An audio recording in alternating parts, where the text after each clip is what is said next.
Wow. What's going on? What is it? What is prove me wrong? Is that what it's called? Yes. All right. Prove me right. How's that sound? Prove me right. We got so these are all Hasidim, or these are Avrechim? These are Avrechim and Bachim. Okay, so if you're wearing a tie, you're either you're tier 1. You're tier 1. Okay, if you're not wearing a tie, you should be wearing a tie. Yeah. Okay, exactly. We could at least tuck in our shirts. So do you know, actually, do you remember the first time that we met? I do. Yeah. I was riding a bicycle, and I think I nearly clipped you, if I'm right. And I said something like, "Good morning," or no. What did I say? So much better than that. You said, I finished learning at 4:00 in the morning that morning. You just had a kid. Didn't you just have a kid, or your wife was pregnant? I don't remember. But I remember just like being half asleep and I'm walking the show, and then like out of the corner of my eye, there's like this big burly guy on a bicycle just goes, Safra de Maritava. Oh, Safra de Maritava. They were better than the good morning. Safra de Maritava. So just to explain a little bit to everyone here, it's like super not pashut to have Doctor Yaakov Freedman here. He is a tremendous expert in all things pashut and psychological health. And if he's good enough for the Rosh Yeshiva, he's definitely good enough for me. He has a tremendous amount of experience, so we're really lucky to hear any and all words from him. So there's a few things that I wanted to talk to you about. Thank you for having me, by the way. Of course, it's a pleasure. All right. Let's do it a lot. So number one is, and in my opinion, you can tell me if you disagree, but I feel that in this generation, the biggest issue for young people, old people, middle-aged people is, I think, guilt and how it relates to Avodas Hashem. I think that really is the ikar. I think that people have low self-esteem. Their entire value is coming from external sources, and when it's social media, it's just a million times worse. And there's nothing internal, so they think they're horrible. They do horrible things. And there's a cascade effect. Do you agree? And if you do, what's the way to combat that in your humble opinion? Well, let's define guilt, and let's define problems, because you said guilt is the source of problems, right? Mm-hmm. So let's define guilt, and let's define problems. Problems are, the price of Wegovy, or problems is Wegovy, or problems is the need for Wegovy, or problems is stuffing our faces until there's a need for Wegovy, right? So let's define problems, and let's define guilt. And then we can figure out if that's a fair statement. So, what's problems, Rabbi? What are you seeing that's problematic? So I'm actually going to go with guilt first. Let's define guilt. So I think guilt is the manifestation of a negative emotion in relation to an action that has been done or an assessment. So you can even be passive. I'm a bad person, however. I think so. That guilt is a negative emotion, and it can be caused for one of those two things, either active or passive. No, I don't think guilt has to be negative. I think guilt can be positive. I just think that after a couple minutes of feeling guilt, then guilt is only destructive. I think guilt is good for like, okay, yeah, I did a horrible thing. Yeah, I'm not the best person, or I didn't do the best thing, but I can be better. It's supposed to encourage you. Past that is where I think it becomes really destructive, and I think most of guilt is past that 3-minute marker. Now, okay, so what's a negative effect?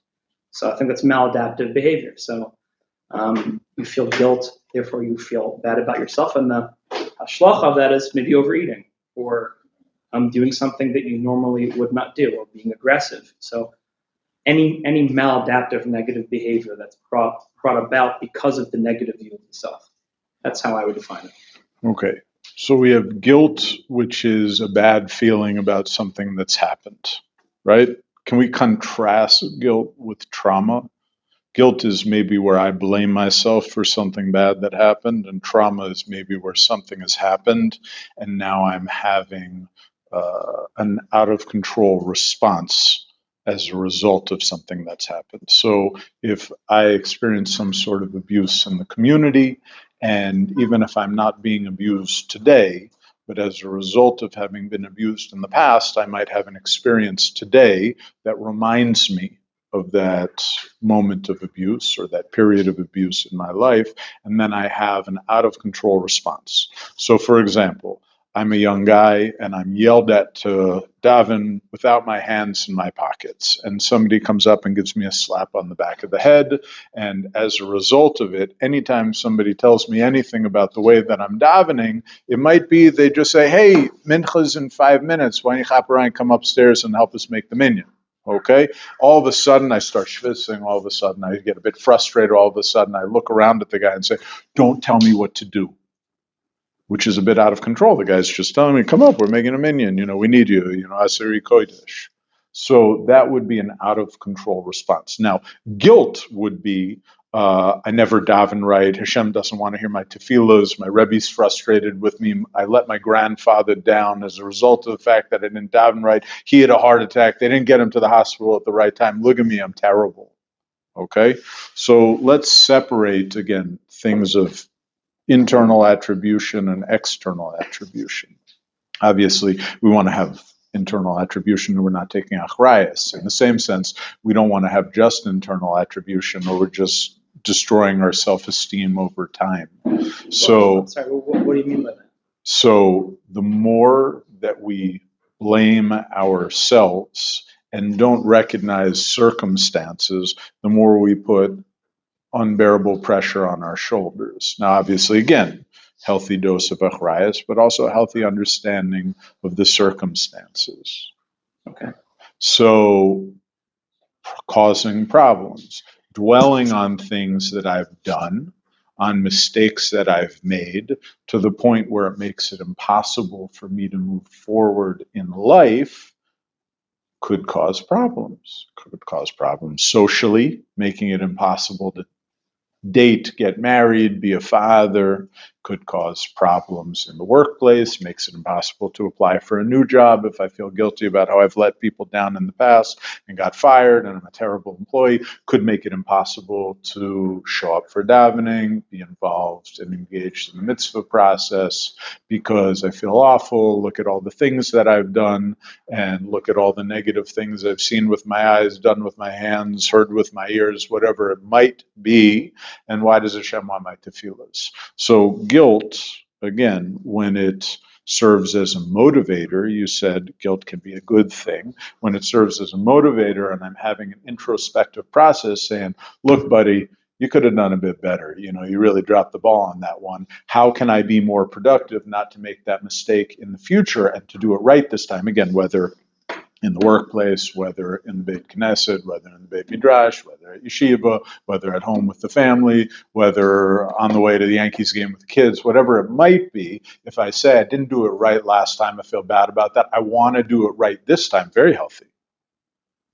That's how we move forward in life, is we think about what we didn't do right and we think about how we can do it better next time. Mirz Hashem. When we consider it the other way and say, look what I've done wrong in the past, why would I even try in the future? That's learned helplessness. That's a big mistake, right? I am a failure, okay? I'm sitting here as a dog getting shocked in the Martin Seligman experiments, right? Martin Seligman, 50 years ago, was studying dogs, and he was shocking them. And the dogs that would get shocked and were able to run away, ran away, and they were fine, and it was a bad experience, and I never want to do that again. But the dogs that got shocked and he locked the door and they couldn't escape, at some point they stopped trying to escape. And in the future, when he would provide them with negative stimuli, shocks, even if the door was open and they could escape, they didn't even try anymore, because what's the purpose, right? What is the purpose? I have no agency in my life. I can't do anything right. And as you're saying, I'm too guilty. I'm terrible. I'm awful. My wife doesn't love me. My kids hate me. My boss doesn't like me. My community doesn't care about me.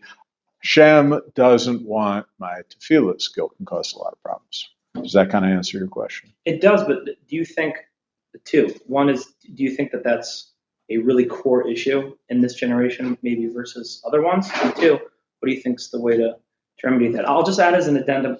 Personally, I think that part of it is that there's such a lack of value that people ascribe to themselves, because for some reason we're always trying to extract it from the outside. And because we're not used to generating like a positive feedback loop of giving ourselves internal value, so it's only outside. So when we do something negative, right, that for some reason we will take. Who wants to win points by quoting the Kutzker? Anybody familiar with this one? Come on, guys, please. You look like you grew up in the Alterheim. Okay, so the Kutzker says, right, if I'm only me because I ain't you, then I'm not me and you're not you. But if I'm me because I'm me and you're you because you're you, then I'm always going to be me and you're always going to be you. If the only value that I have is that I'm better than you, I'm bigger than you, I'm stronger than you, I'm faster than you, then the moment that you get bigger, stronger, faster, richer, better looking, better hair plugs, whatever it is that you've done to improve yourself compared to me, then I've lost all of my value. But if I'm comparing myself to be the best me, totally different story. Right. So do you think that is a particular issue now in this generation, or you don't? Well, it's easier to compare yourself to other people because, as you said in the beginning, there's social media and there's just a lot of what to compare ourselves to.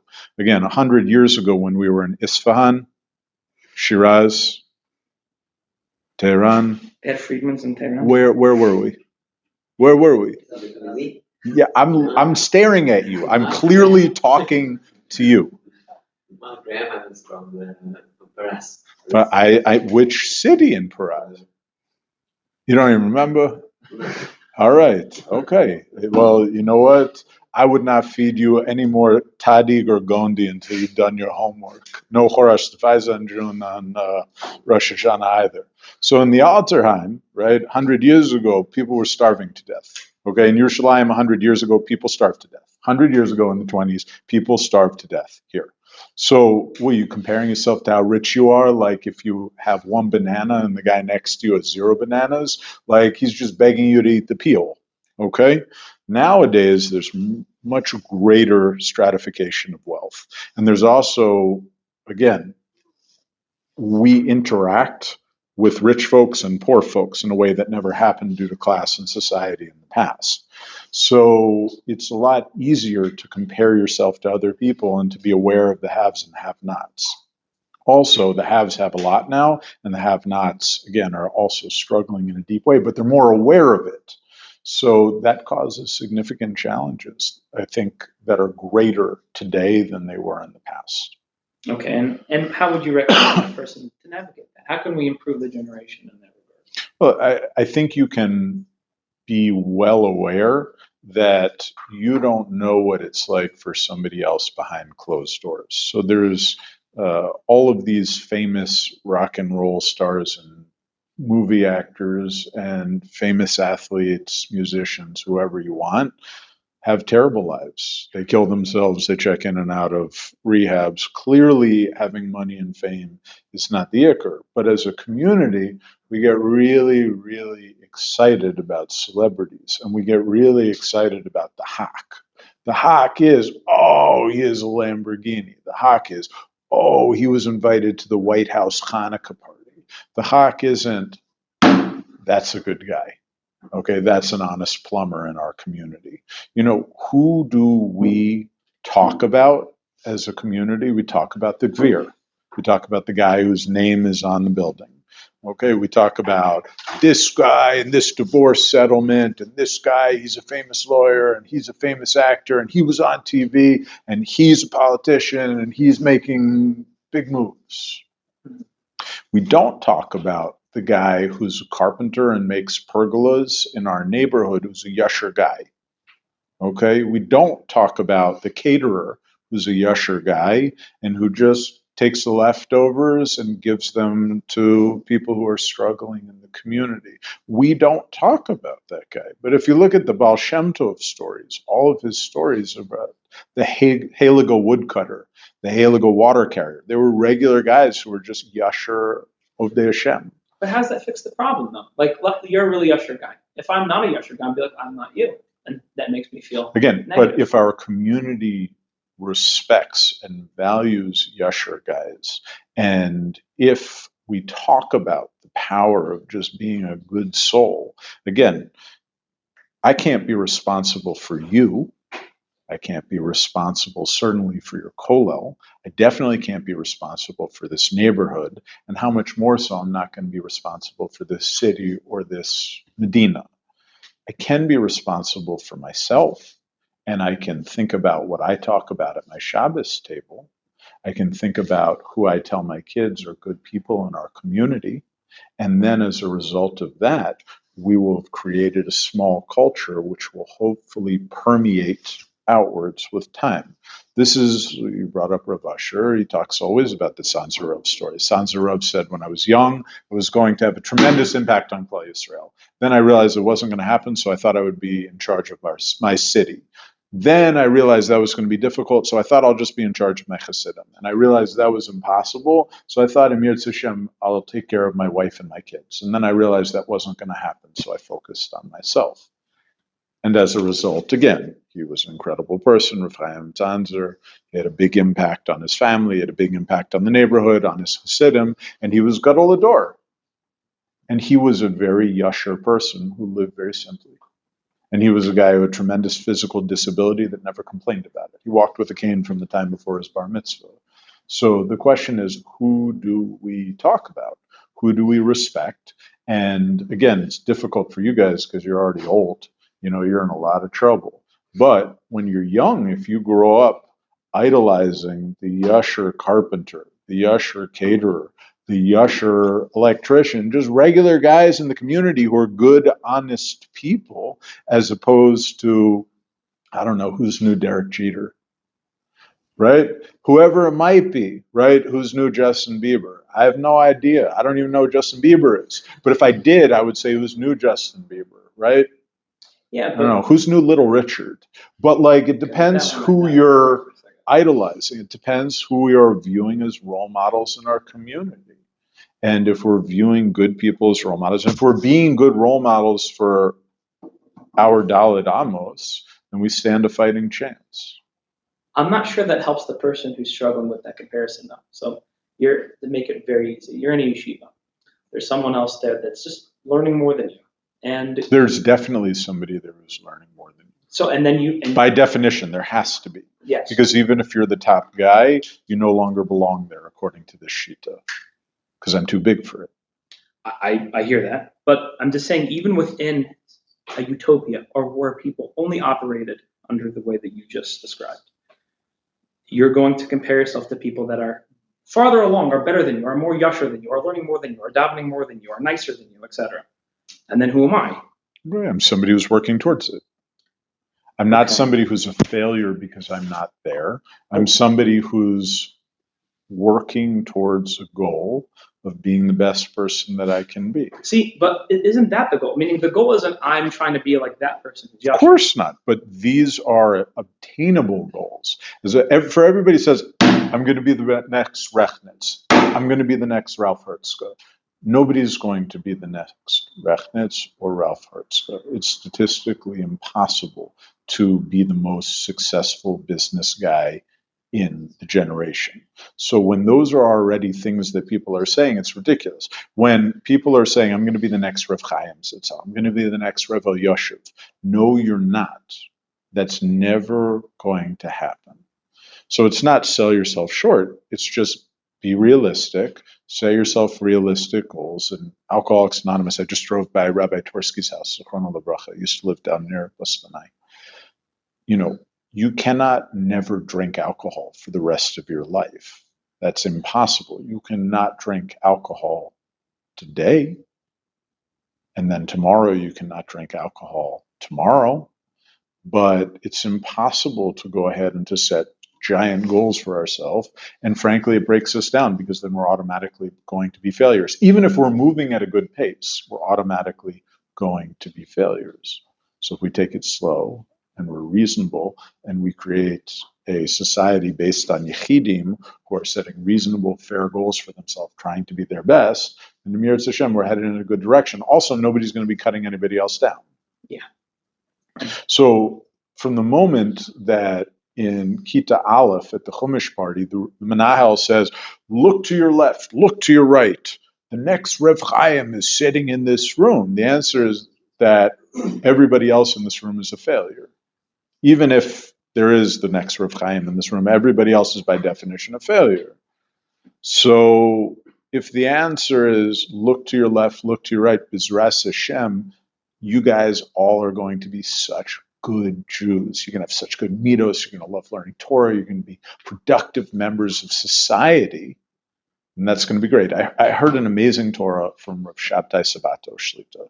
Shabtai Sabato is the Rav of Yeshiva in Mitzvah Yericho, is a tremendous Talmid Chacham. Chacham Ovadia Zatzal wanted him to be the Rishon LeZion. For whatever reasons, he decided not to, but this is a proper Talmid Chacham.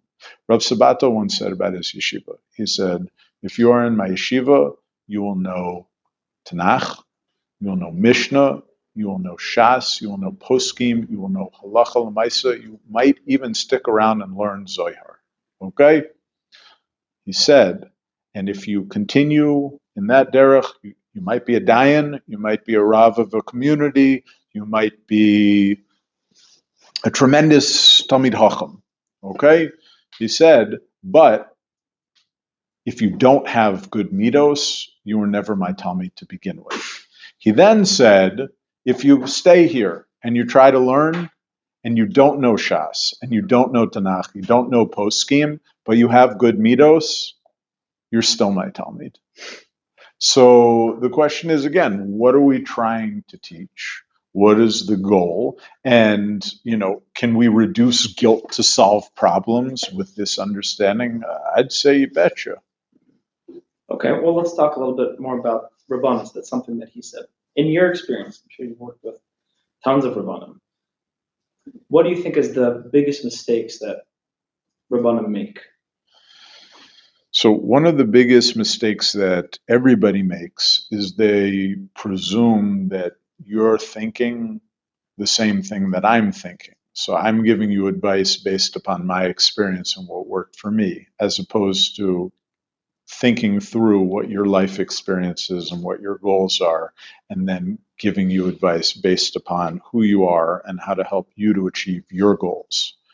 So if my goal is to be a Litvak Talmid Chacham learning in Hebron, then that would be really good for me to stick to the program and be in Hebron at all costs and do everything that I could to be a Litvak Talmid Chacham in Hebron. But if my goal is to make a parnasa that's going to feed my family and not have to take money from a shverer, then that would be a very different goal. Now, we might say one is better than the other, depending on where we're coming from. But the answer is both are legitimate, and it depends where a person's coming from. So it would be impossible for me to advise one of these people unless I knew what their goal was. And you feel that it's common that Rabbanim just dish out information without So unless you're a mikubal, it's very, very hard to know exactly where a person is from and how to read their mind to know what their goals are. If you're a mikubal, you're probably great at that. But if you're a regular person, you have to really sit down and hear the story. So anytime I sit with a new patient in my office, I will generally refuse to do so unless I've heard collateral information from somebody else. So collateral information could be, listen, why don't you bring a letter from your wife? Why don't you bring in a letter from your family doctor? Why don't you bring in a letter from your therapist? Why don't you have your Rebbe call me? Why don't you have just any kind of information so that way I know what's going on? Because you might come in and say, I don't have a drinking problem. I don't know why I'm here. And it might be that your wife points out that you've been arrested for DUI 3 times in the past month. It might be that you tell me, I love learning. It's fantastic to be in my yeshiva. And your Rebbe might say, I haven't seen this kid before 4 p.m. a single day this month. So if I don't have that information, I'm not going to be very helpful. So I would imagine and hope that most Gedolei Yisrael who are ready to give over life-changing advice would also want to hear both sides of the story. You think they do that? I think that real Gedolei Yisrael do. Okay. How about pulpit Rabbanim? What's their biggest issue? not being funny enough. Second biggest issue. It's a big issue. How are you going to keep people in shul unless you're funny? Jackie Mason was the greatest pulpit rabbi of all time in his prior career before he became Jackie Mason. Seriously, you have to you have to keep people around. I would imagine that there would be other really big mistakes that. I think people have to stay in their lane. Okay, what do you mean by that? Well, I don't paskin halacha shailas. People will tell me, should I fast on Yom Kippur? I'd say, I don't know. Why don't you ask your Rebbe? They say, yeah, he's going to ask what you think. I would say, I think based on your current medical situation, that it's important that you are watered, hydrated, nutritionized, whatever we want to call it, because you're in a precarious situation. So why don't you bring that information to your Rebbe?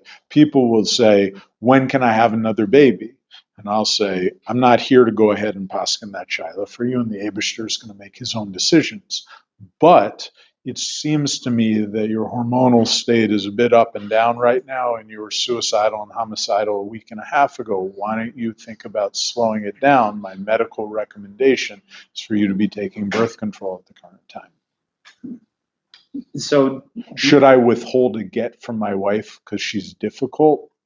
Again, I can't answer that question. I can talk with somebody about their values and see what their goals are, but I'm not here to paskin shilas. Do you feel that? So that's the example, though, of how I stay in my own lane. So when Rebbes will go ahead and do the worst thing, which is just opening up the drawer and actually handing out medicines, which is like a really geschmack, litvish, mashkiach thing to do to people in Eretz Yisrael, that's problematic.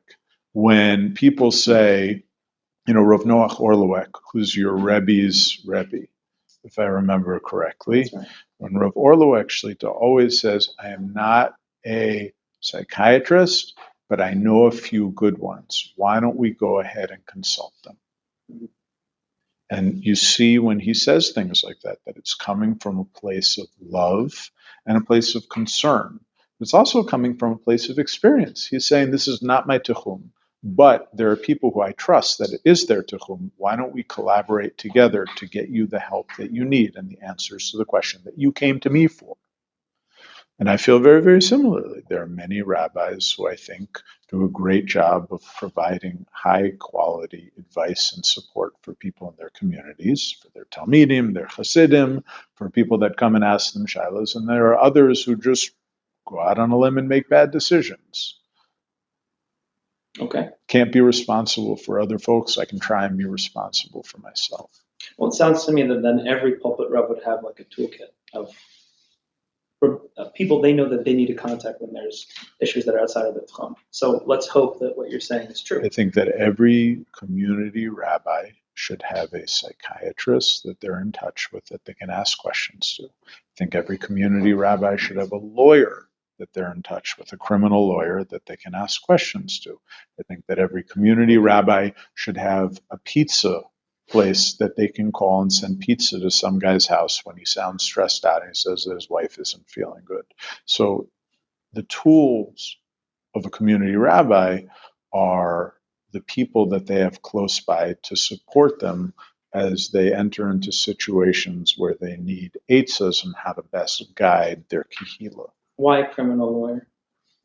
Because people make bad decisions. That's true, but I'm just trying to figure out where. Not better call Saul to get Kehila out of jail or to figure out how to extort people, but to have a connection with somebody to say, listen, the things you're telling me are concerning to me. I don't want you to get in trouble. Why don't you call Attorney Schmidt and see if he has any ideas on how you can make a wiser decision? Not to not get in trouble, but to not do the kind of things that might get you in trouble. I don't know real estate law, but I'm pretty sure if you lie to people and forge documents, you get into trouble. So this guy could help to answer some of those questions for you. Same with an accountant. Okay, let's talk about shidduchim for a second. I'm already married. My experience has been that And maybe this is just very recent. I'm hoping that it is. And we have a lot of parents dating parents and not kids dating kids. What I mean by that is, I feel Are they single? the parents are married, but I think they feel they're single on a certain level. Is this in the 5 towns? It's everywhere. Meaning you have. You're not talking about parents who are looking for a. No, I'm saying that they have kids. I just want to clarify the question. Yes, 100%. Yeah, being somewhat comical, but yeah. So you have kids that are out in shidduchim, and there's been a couple times where I've been brought in because. You're not going to laugh. I did a little bit. Okay. I chuckled. Somebody said to me on It has Shabbos, to be really funny. you look like you're trying to stay fit. And I had a question in my head if I should lie about having athlete's foot in order to convince them that I still play sports. Okay, that was funny. It's dry. Yeah, that's what the British people here, I'm sure, love that. Okay, so where you have kids, they'll be adults far along into a dating relationship, and you'll have parents who have been, and the mother being like, well, I don't like that girl, or vice versa. Do you see that a lot? Is it just me? And what would you recommend people about from the It was in the Fiddler on the Roof. It wasn't Fiddler on the Roof. So this is not a new challenge. My uncle once said, if you want an incredibly accurate depiction of what Jewish was like in the winter, I watch Fiddler on the Roof, which is. I never saw it, I'll has be nothing to do with honest. the altar. But I would imagine that meddling moms and meddling dads is not a new thing. There's a shidduch crisis, so people say if it's a good kid from a good family, go for it. I'm not involved in that stuff. There's research into it, and there are people that do wonderful things trying to solve the shidduch crisis. I think that people should be more concerned with what's right for their children as opposed to what the olam is going to think. And we see this in a big way where there are plenty of parents who will tell me when I sit with their kids, has v'shalom, that my kid should go to Waterbury. Okay, has v'shalom, that I should be a kesher nafshi parent. Talking about Waterbury, where a lot of kids who have struggled go, talking about Kesher Nafshi, which is an organization where parents go to talk about their kids who are struggling. And my response to them is, Has v'shalom, your kid shouldn't go to Waterbury. It's better he should be draying around on the street or smoking pot in his room all day long. Let him go to a place where he's going to get avas chinam, where he's going to get support, and where he's going to find a place that works for him and allows him to be who he is. Has v'shalom, that you shouldn't go to get the support that you need. Forget about what other people are going to think. Has v'shalom, that I should take a medicine. Has v'shalom, I should go to therapy. These are big ones that I hear. My response again is, has v'shalom, to not take a medicine when you need one. Has v'shalom, to not go to therapy if you need to go. Because, buddy, it ain't going to get better. So the question with this is not, what do other people think? It's what's right for the kid. Now, obviously, we want to say that parents have the best thoughts in mind for their kid, and very few parents are trying to destroy their kids' lives. Of course. Yeah. However, this is something that requires further thought. I'm a big fan by dating that time can solve most problems and answer most questions. So there's a big idea of, 3 dates and figure it out in Eretz Yisrael, 6 dates and figure it out in America.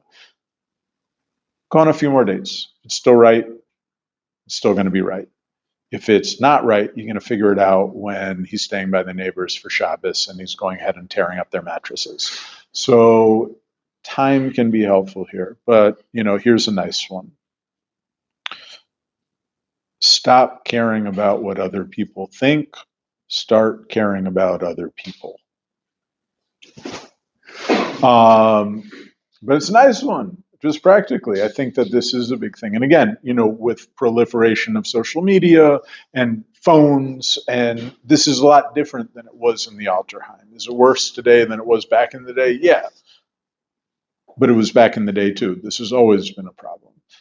And I think we should be careful as an right now about Lashon Hara, not about saying things that are important to know. Obviously, during Shidduchim, it's important to give over a truthful picture because people are going to figure that one out once they've been married for more than 6 minutes. But to say good things about other people when good things are appropriate, and not to say nasty things about other people for the sake of saying nasty things about other people because it's just geschmack Lashon Hara. We would all love to sit down together at a Shabbos table and think about people that we know and negative things about them. It's just geschmack to say Lashon Hara. It's exciting to say Lashon Hara. It's fantastic hak to say Lashon Hara. But we should think about good things that we can say too. Would you think that the Hadgasha would be more on the kids being just a bit more independent? Like it's okay if you really feel that something is right, especially when you're making a decision of who you're going to marry? Or do you think the Hadgasha is parents should be taking a back seat? It's obviously I think both, that but there's also an idea that he should be getting married because his sister's ready and she's under him. Or he should be getting married because he's 23 already. Or he should be getting married because, it's not good, he's Yetzer Hara. Those are not reasons for him to get married. Those are reasons that you might want him to get married, but they're not reasons for him to get married. Everybody is a Yetzer Hara. From the time people are 13, they have a Yetzer Hara. Okay, that's Gemara, that's puberty, whatever we want to call it. Okay, he has a sister under him. Guess what? He's always going to have a sister under him. And if he goes ahead and gets married too fast and gets divorced immediately after, that's also going to stir up her shidduchim. Okay, the fact that he's 23, there are plenty of people who are 15 that are incredibly mature, loving, menschlich people. They shouldn't be getting married at 15, but there are plenty of people who are 45 who still haven't figured out what it means to be an achrayistic human being.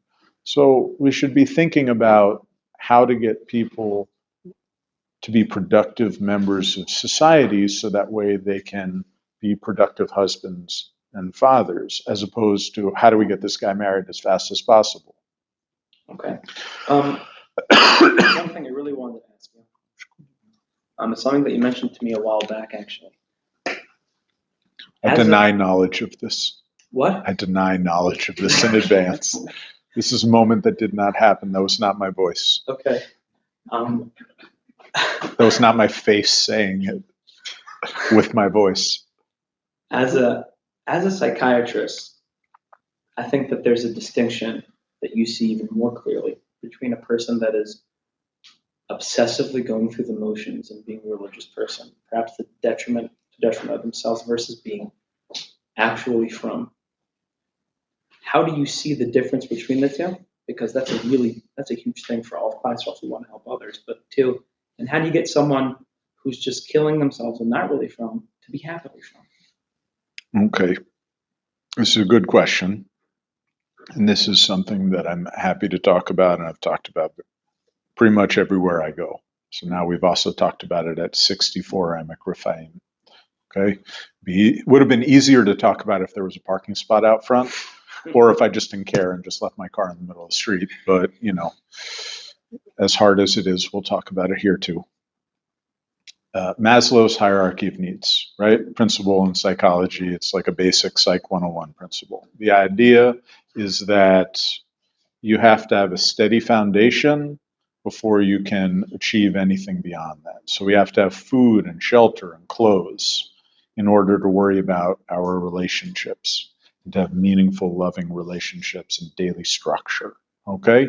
After that, once we, again, have our basic needs taken care of, we have safety taken care of, then we have daily structure and meaningful activities and important interpersonal relationships, then we can do what's called self-actualization, which is talking about our spiritual quests. Okay? Healthy, happy, Frum. Okay? Healthy, happy, spiritual, healthy, happy, ruchniistic, healthy, happy, whatever we want to call it. You can't skip steps here. Again, if we just wipe out the first floor, whatever medical clinic or dentist's office is down there, the building is going to collapse. We have to be healthy people, otherwise it ain't going to work out. Okay, it's geschmack to go ahead and to pull an all-nighter and try and learn Seder Rabbi Akiva for one day. you're going to end up falling to pieces the next day and sleeping through Shacharis. There's so many really ehrlich, wonderful Bacharim that want to stay up all night on Shavuos, and then they miss hearing Sarah Sedibros. So you have to be healthy before you can be happy. I'm talking about real happiness. Of course, you can do crack and be happy for 5 minutes or 5 seconds, depending on the quality of crack you have. But you have to be a healthy person in order to have sustainable happiness. And if you're not happy, there's no way you're going to be frum, because the mitzvahs are just eitzahs for dveikus. This is what the Maggid says. This is very, very clear. This is all that it is. The mitzvahs are the way that we connect to a Kadosh Baruch Hu, and that's the greatest simcha, and that's our ultimate goal. Our goal is not to make it to minyan on time. Our goal is not to finish a Masechta. Our goal is to be connected with Kadosh Baruch Hu, and finishing Masechta, getting to minyan on time, is part of that for many people. But you have to be healthy and happy in order to be connected to God. Healthy, happy, frum. And when we're skipping steps, it might work out today, and he might be davening with big fervor, but he's going to burn out. He might be steiging, but it's going to burn out. He might be really makbid about kashrus, but he's going to freak out his wife and kids. It's not going to happen. Healthy, happy, frum. How do you know if a guy is just frum? What do you see? So let's talk about Yirat Shamayim here, because I think this is a big part of it. Authentic Yirat Shamayim versus fake pathological Yirat Shamayim, right? So the Yetzer Hara will generally pull you away from the people you know and love, and the Yetzer Tov will generally bring you closer to the people you know and love. People who are really connected to God, okay, not just in the base midrash connected to the Eibishter. The people who are really connected are the most lovely people. I just want to be around them all day long. I love being connected with wonderful people because they're connected to God. People who are not connected, who are connected in a fake way, it's stressful to be around them because you're in my Dalit Amos where I'm diving. This is my Makom Kavui. You can't go. That was my safer. Why you're? It's stressful to be around them. It's unpleasant to be around them. The guy that's running into shul and is plowing over strollers, that's not healthy. Yirat Shamayim, you're so connected to the Eibishter that you're going to be so nice to everybody else. And everybody else is going to want to be connected with you. Real connection with Hashem. Yirat Shamayim, I'm not scared and stressed out. I'm not feeling like Hashem's mad at me. Because Yirat Shamayim is Yirat Aromamut. Yirat Shamayim that Hashem is going to shoot lightning bolts at me is what we tell kids. The Rambam says it. Yirat Aromamus is about, wow, Yerushalayim. Wow, beautiful day outside. Woo, Yerushalayim, Yirat Kodesh. It's not stressful. It's calming. And people who are connected, again, will feel physically light as opposed to physically heavy and stressed out. People who are stressed out about their Avodas Hashem, they'll get migraines, their neck will hurt them, their back will hurt them, stomach bothers them, they're chugging coffee and ripping through cigarettes and everything else. People who are connected, just they're light, they're happy, they're peaceful. So those 3 rules are, again, connection that's authentic. Real frumkeit brings you closer to your community, to the ones you know and love. Fake frumkeit pulls you away. Real frumkeit brings you close to Hashem, as opposed to feeling scared of Hashem. And I have to daven this way, otherwise something bad's going to happen. I have to toivel this with a bracha, without a bracha. I have to re-toivel it. I didn't toivel it right.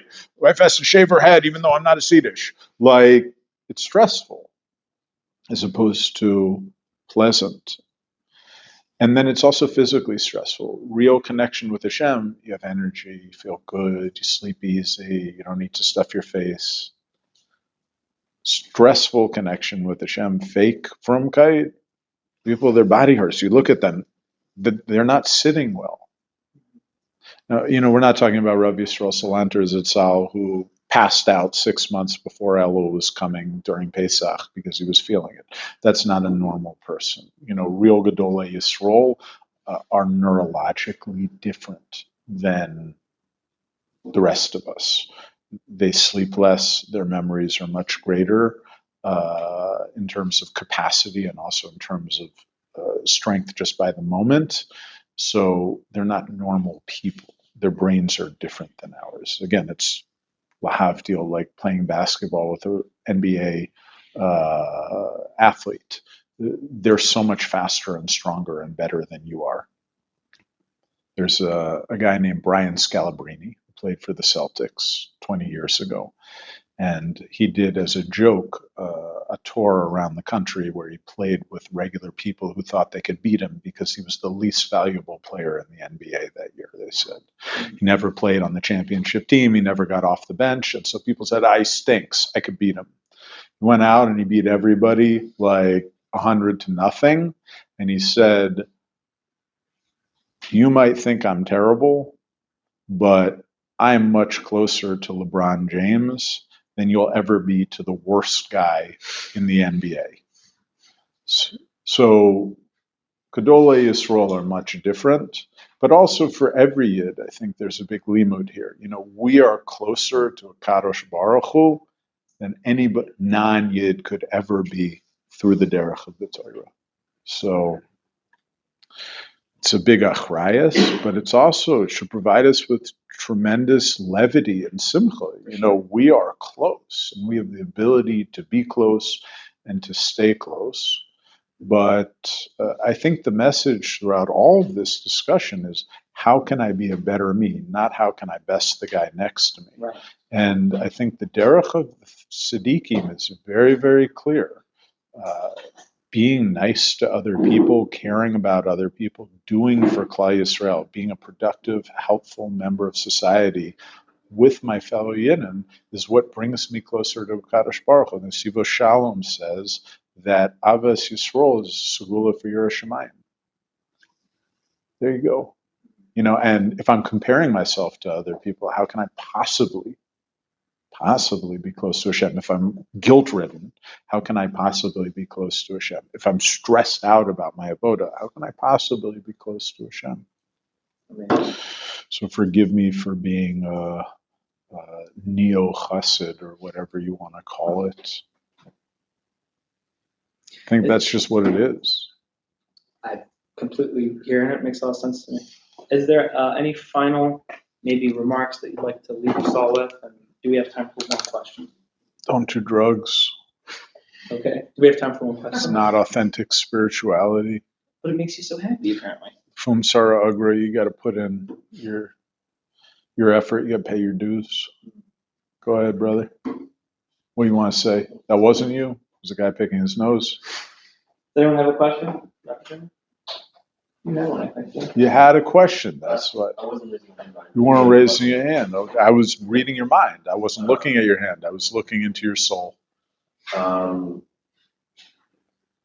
like ADHD. There are many different questions that I have. I feel like ADHD in children in yeshiva is commonly discussed. I personally have ADHD. I was diagnosed late in my life, after in high school already, and then right before I got married, I was diagnosed.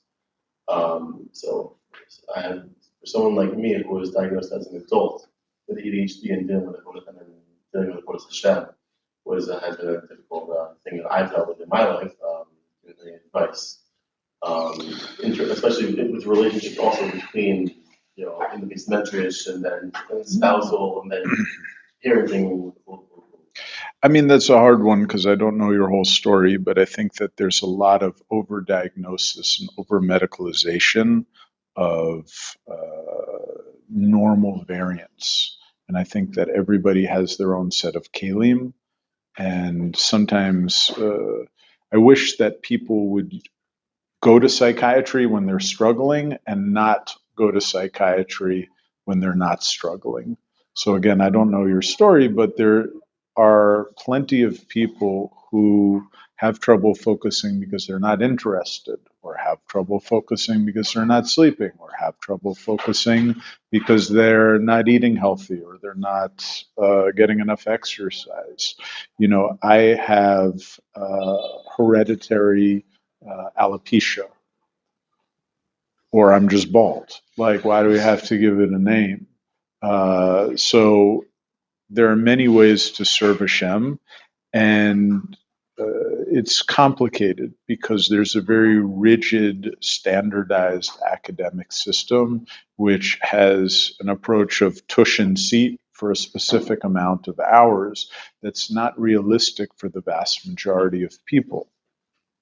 Rav Shimon Russell Shlita, who's a very well-known social worker and Mahanech, says that the standard educational yeshiva system is probably a good fit for about 20 to 25% of kids. But that if you're smart, or if you have any kind of issues going on at home or wherever else, any kind of amuna issues, any kind of trauma issues, any kind of neurodevelopmental issues, it's just not for you.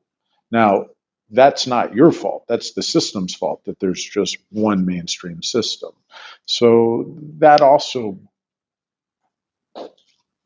behooves us to think about such an idea that just because somebody isn't matzliach in the system doesn't mean they have ADHD. There's an interesting question of when a kid isn't paying attention. Just general concept. 8-year-old kid is not paying attention in class.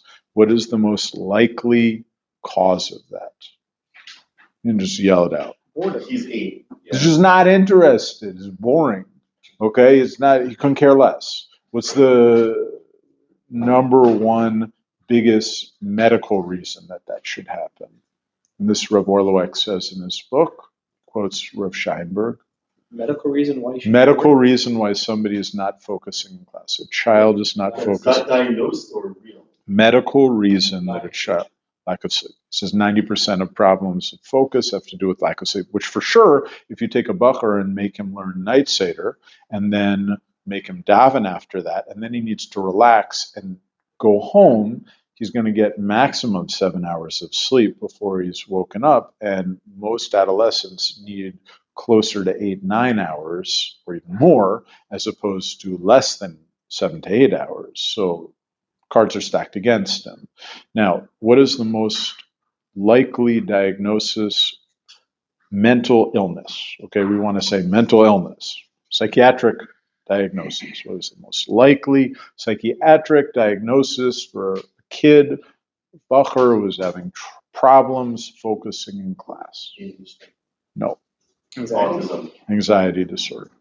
So anxiety disorder is statistically 3 times more likely than ADHD. And stimulants will worsen anxiety disorders.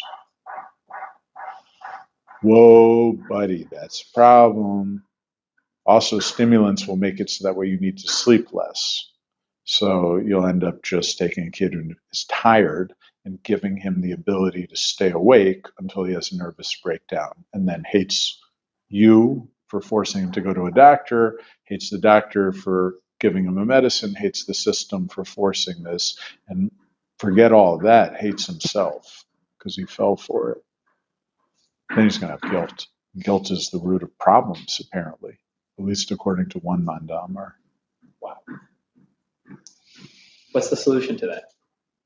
Oh, just be nice to people. Okay. Be nice to yourself.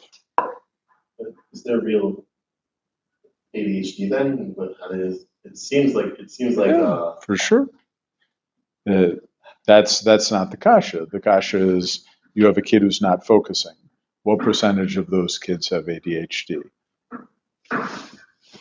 Much less.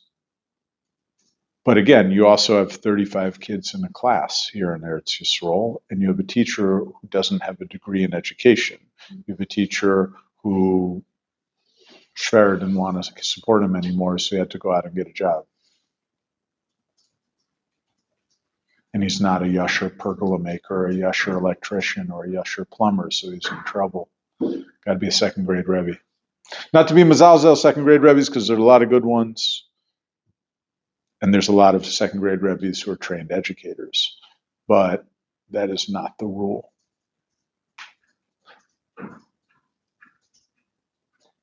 Rabbi Yaakov, thank you so much for taking the time coming out here. It's an honor, speaking to us. You should go. as long as we can cut out that part of second grade rabbis. Sure, whatever you'd like. Thank you so much.